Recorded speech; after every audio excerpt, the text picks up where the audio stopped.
nice girl. So back to, okay, so she was your age, a sixth grader. So was there like a goodbye ceremony at the school when they left? No, I don't recall. There was, I don't recall. Okay.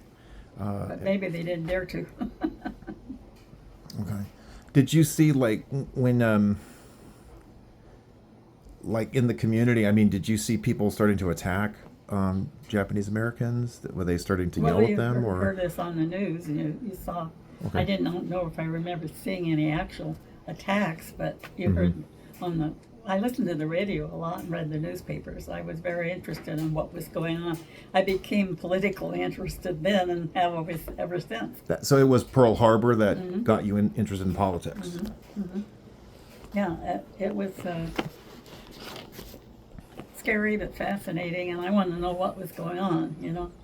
And I listened to Franklin Roosevelt on the radio, and when they hit Pearl Harbor, he said, that's a day that will go down in infamy. You heard that, or you listened to that speech when it was happening? Wow. And like I say, I've never seen such patriotism. There were parades, there was, all out war effort, and everybody was working. And because so many men went into service, women had to man the airplane factories, and so they called him Rosie the Riveter. And women started working from out of the home then. That became very traditional with the help with the war effort. So grandmothers would take care of the kids, and so the women could go work in the factories. And because we had to go into zero speed, not zero speed, fastest speed possible to produce the industrial base to support this war. And everybody had to work one way, at one thing or the other.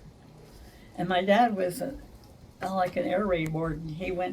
Everything had to be darkened at night. You had to have darkening curtains over your windows. In Hawthorne, they required everything to be shut off. Wow. Cars had to be on dim lights, and you couldn't even go near the ocean at night with lights on your cars. Really? And there were Japanese subs seen offshore. Here in Redondo? Or from Hawthorne. From Hawthorne? That area. Wow. Offshore. Oh my gosh. No, just past there.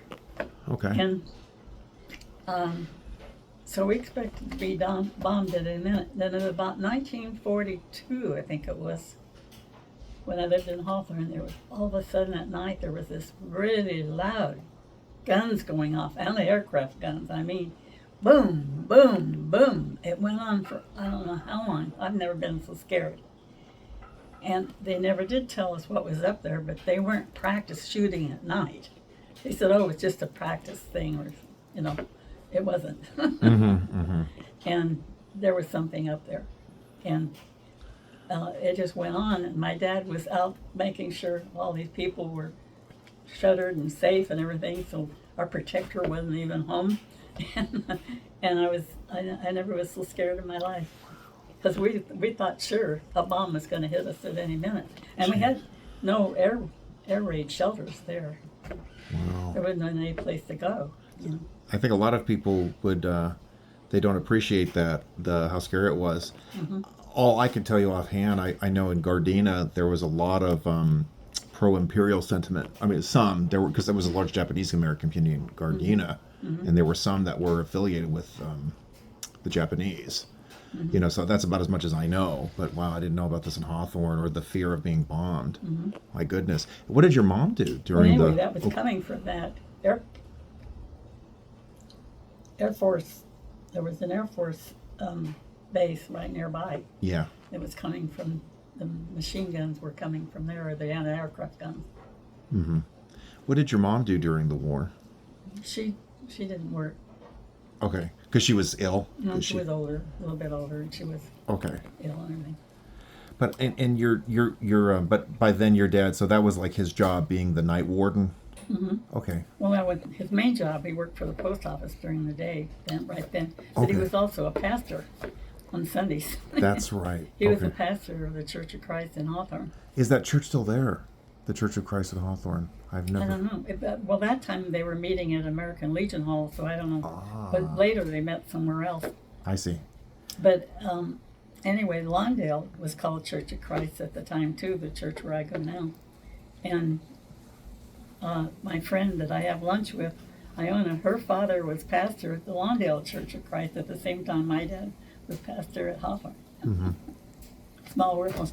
You bet. And Bud and I only lived a few blocks apart when we were kids. I was a little bit older, so he barely remembers the war, but yeah, he was in Lawndale and I was in Hawthorne, but they were where they almost met.